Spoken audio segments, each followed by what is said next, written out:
Hi, welcome back to our channel. Today we are fixing our dryer. So we were at a campground, I think a couple weeks ago, went to do a load of laundry.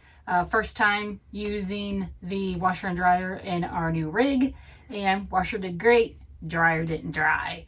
So today we are going to be fixing that. We have a Splendid dryer. It is a TVM. Come over here real quick. It's a TVM 63X.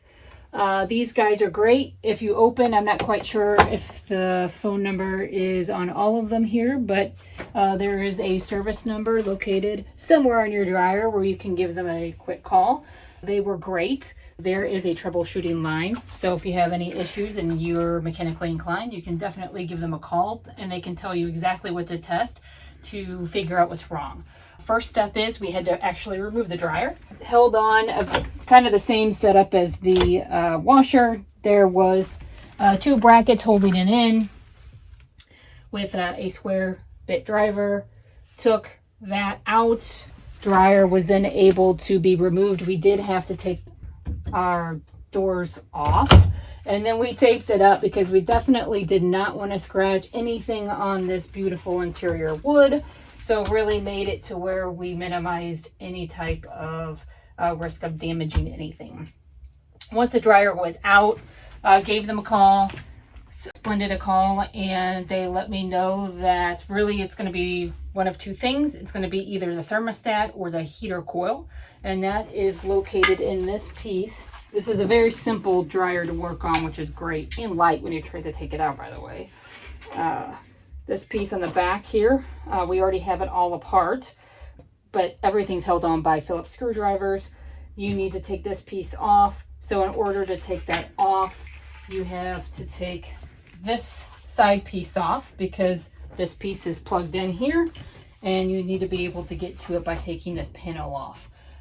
To be able to take this panel off, you do have to take the top off because there are two screws that allow you to officially take that side piece off. Again, pretty easy to be able to locate the screws. There's some on this side on the bottom, and then like I said, a couple there on the top. Top is very easy. There's 4 screws. And then there's, I can grab it here for everybody so you can kind of see. This is, you can't, at least in this rig, you can't take the dryer out easily without having to take the coach door off. So we're working on our bed on a old comforter. So if you are doing this, chances are you might be in the same situation. So please make sure to get something to cover up your bed. So this can be your working space to at least tear it down, and then whatever you need to work on, you can take it out of your rig and fix or test, and then come back in here to put it back together. But here you can see the top, there are hooks. So just be careful because it doesn't come just straight up off the dryer. So when it's on like so, don't just pull up because you'll break those tabs. You take the back off and then you just kind of lift it up like that. Come off pretty easy, like I said. Really the only tool you need is a screwdriver for this, besides the square bit to get the, at least for this one, to get the brackets off. Okay, so what we're going to do is we're going to go take this into the garage real quick, and I can show you the 2 things that you need to test to figure out why the dryer was not working. So let's go.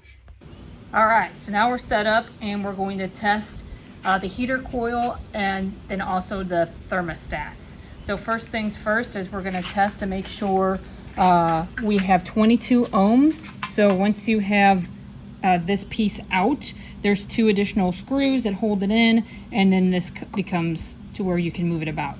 The heater coil's right here, so that is going to be the first thing that we test. Like I said, 22 ohms. So tapping it here and here, and then you can see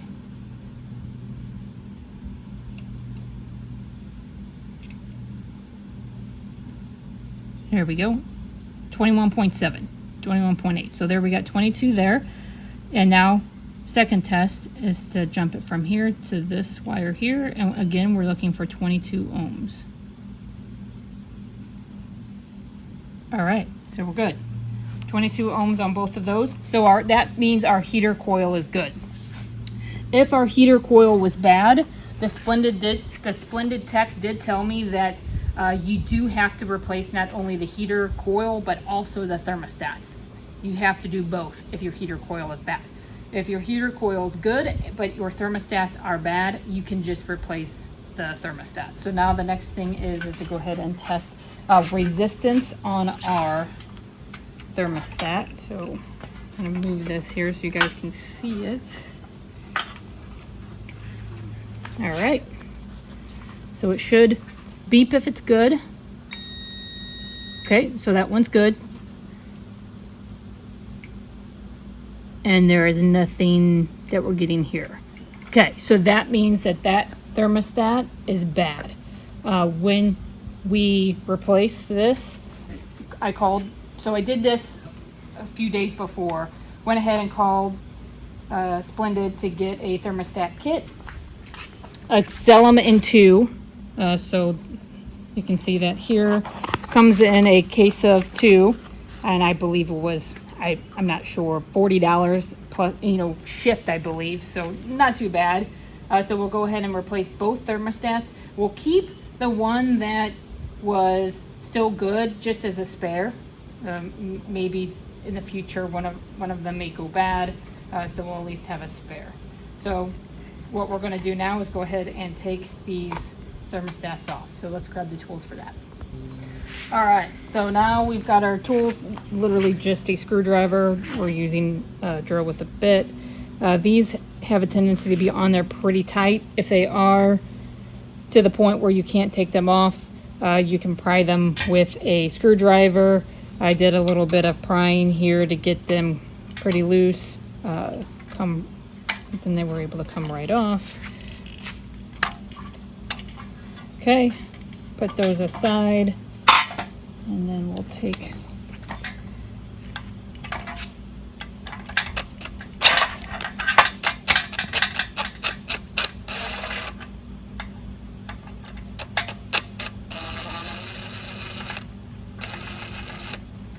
they're only held on by one screw each, and then they're in this slot. So I'm going to put this one aside because I know that one's good. This one I know is the bad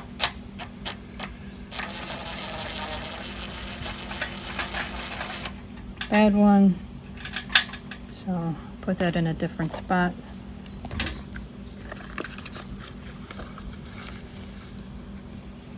And before I put these on, I can just verify that these have resistance on them. Okay, so we're set up.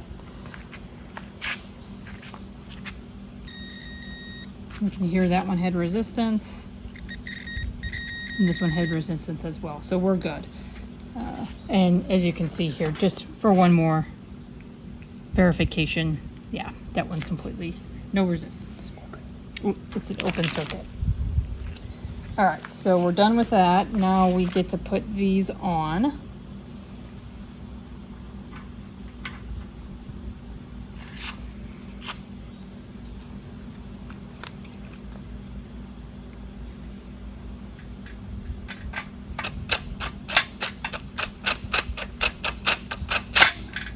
Okay.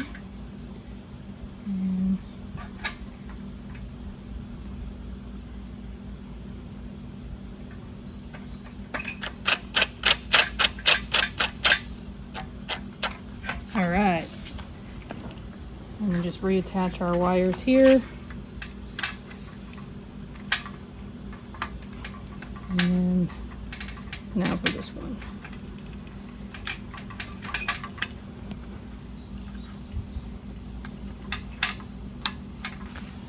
All right, so now we are at a point where we can go ahead and start putting this all back together.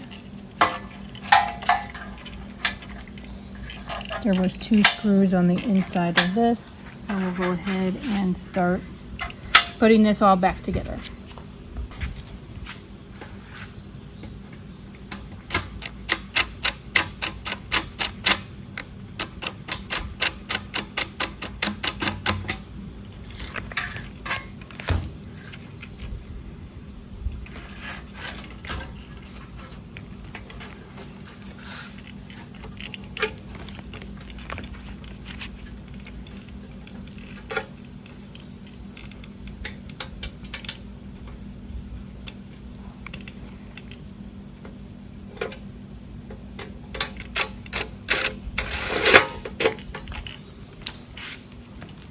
now we are ready to go ahead and take this inside and reattach our electrical connection here and put this back on in the back of the dryer.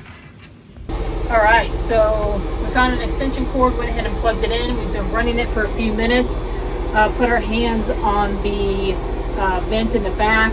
Feels hot, and gonna open it up now just to kind of oh yeah, it's hot. Yeah, even this is warm, and it's only been running for a couple minutes. So definitely seemed to have fixed our problem. So that's good. We're gonna go ahead and unplug this and then get ready to actually put it back into its cabinet. As you can see, we have reinstalled the dryer, checked it out, everything works great. Hope you enjoyed the video. Please like and subscribe. Hi, welcome back to our, Hi, and welcome back. Today, we're going to be talking about how to test what you're... We have the dryer installed.